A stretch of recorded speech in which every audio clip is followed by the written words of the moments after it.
Hello and welcome to the Daily Comic and Collectible, episode 418.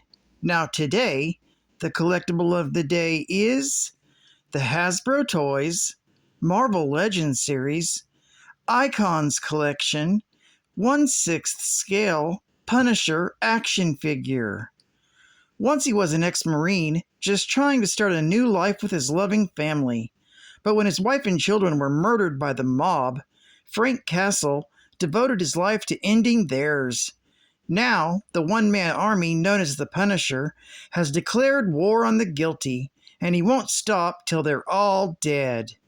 This amazing 12-inch tall action figure is from the Marvel Legends Icons Collection Series 2, and is sculpted paying close attention to detail and design, being inspired by the Marvel comic book series. Punisher action figure is 1/6 in scale, the same as a Hot Toys figure, and is more articulated than many Hot Toys from that era. Frank Castle has a grand total of 30 points of articulation for added posability and displayability. Figure comes in a full window display box and was released in 2006 by Hasbro Toys. Now, the comic of the day is Amazing Spider-Man, Volume 1, issue number 330, with a cover date of March 1990, with story by David Michelini, art by Eric Larson, and cover by Eric Larson. This story is titled The Powder Chase. We open on an isolated New Jersey road. The Punisher waits for an ambulance full of drugs to arrive. When it approaches, the vigilante fires a bazooka at the vehicle. However, the driver swerves out of the way and crashes into a tree. Checking the back of the ambulance, the Punisher confirms that the ambulance is full of cocaine. Frank Castle guns down one of the drivers. The other begs for his life, promising to give the Punisher information that will lead him to the cartel that's responsible for the drug shipments. However, before the guy can talk, he's shot in the head. It's the other driver who survived getting shot, but the Punisher ultimately puts him down. With no other leads, Castle torches the ambulance, destroying all the drugs inside, hoping that his assistant Microchip can help him with the intel he's provided. Meanwhile, in Manhattan, Spider-Man sets up his camera to photograph an armed siege on a penthouse apartment. The penthouse is owned by one of the Kingpin's drug dealers, and the armed men have come to seize his cache of drugs. The dealer insists that he has no product on him. Before these armed men can open fire, Spider-Man comes crashing in and quickly webs up everyone before phoning the police. Recovering his camera, Spider-Man swings around the city, thinking about how tense things have gotten in the city because of an influx of drugs onto the streets. With the increase in drug-related crime, Spider-Man wishes he still had the power of Captain Universe to solve the problem. Hoping to stymie the flow of drugs into the city, Spider-Man's only lead is a delivery that is scheduled to arrive in Brooklyn the next day. Returning home, Peter Parker discovers that his wife Mary Jane isn't home from her secret hospital shoot. Seeing the dishes from the night before causes Peter to recall the shock of discovering that his ex-girlfriend, Felicia Hardy, Black Cat, is dating Flash Thompson. At the time, Peter freaked out but had to back down lest he reveals his secret identity. Mary Jane covered by telling Flash that they had met Felicia before. Peter then had to bite his tongue as they all had dinner together, and wondered what Felicia's motivations were. As Peter got down to washing the dishes, he figures he and Mary Jane has best talk about this before the situation gets worse. Meanwhile, at the Vault prison in Colorado, security reports that Eddie Brock has hung himself in his cell. Guards go down to the cell to check on him and discover that Brock is dead. This leaves one question: what happened to his alien symbiote? Meanwhile, while at the warehouse in New Jersey, the Punisher tests out new munitions provided to him by Microchip. Frank's assistant has been working to find out where his current supply of cocaine is coming from. Although it originates from Colombia, Micro is unable to determine who's responsible for the shipments. However, he's learned of the drop happening in Brooklyn docks that evening. The Punisher tells Microchip that they can fill in the blanks when he investigates the Brooklyn shipment. That night, Spider-Man is staking out the docks when he spots a number of armed men arriving on the scene. Turning on his SpiderSignal, Spider-Man swings down to confront them. The thugs are about to retaliate, but are stopped dead in their tracks. The wall crawler's spider sense begins going off, warning him there's something behind him. Turning around, he sees that the Punisher has arrived on the scene. The Punisher explains that he's come to determine if there's any drugs aboard the ship, warning the webslinger not to get in his way. Spider-Man tells the Punisher that he's there for the same reason, and asks the vigilante if he would consider going in without guns. Unfortunately, the Punisher won't do such a thing, and runs up to the ship with guns blazing. They are opposed by armed guards aboard the ship. With lead flying all over the place, Spider-Man smashes through the floor so he and the Punisher can get into the cargo hold.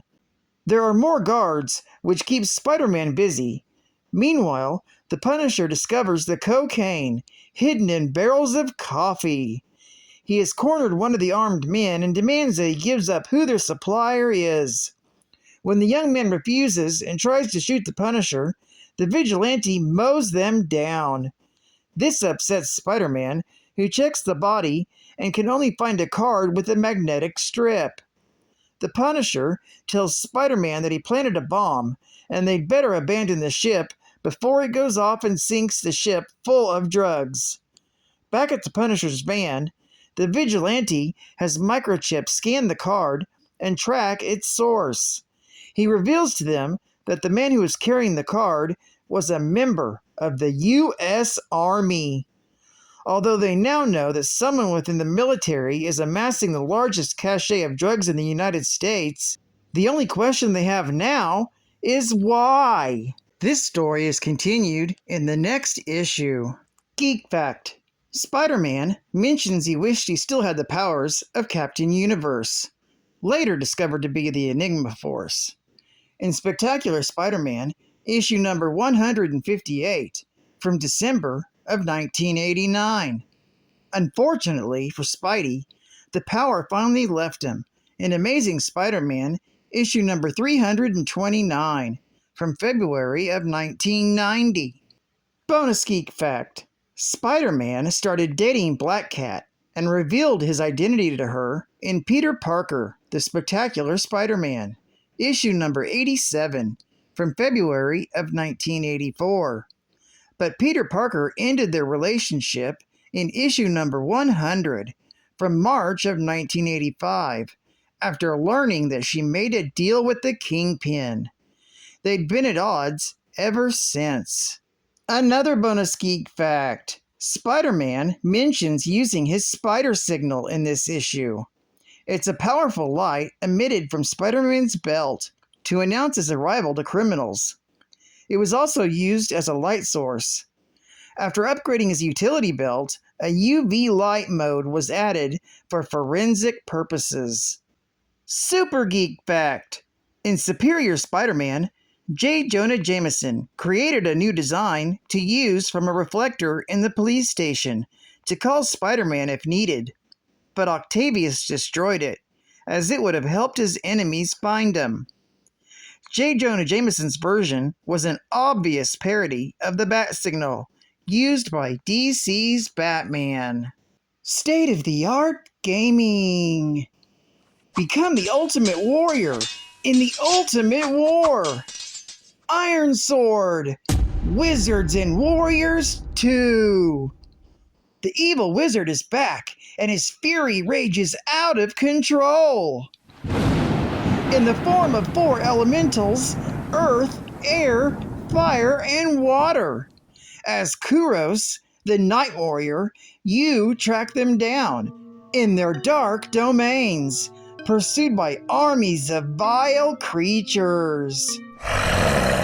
Assemble the shattered iron sword and face what no warrior has faced before. Only for the Nintendo Entertainment System. By Acclaim. Be the ultimate Dragon Slayer. Whoa! No make-believe dragons here. This is the original. The ultimate Double Dragon! The top Nintendo Entertainment System game.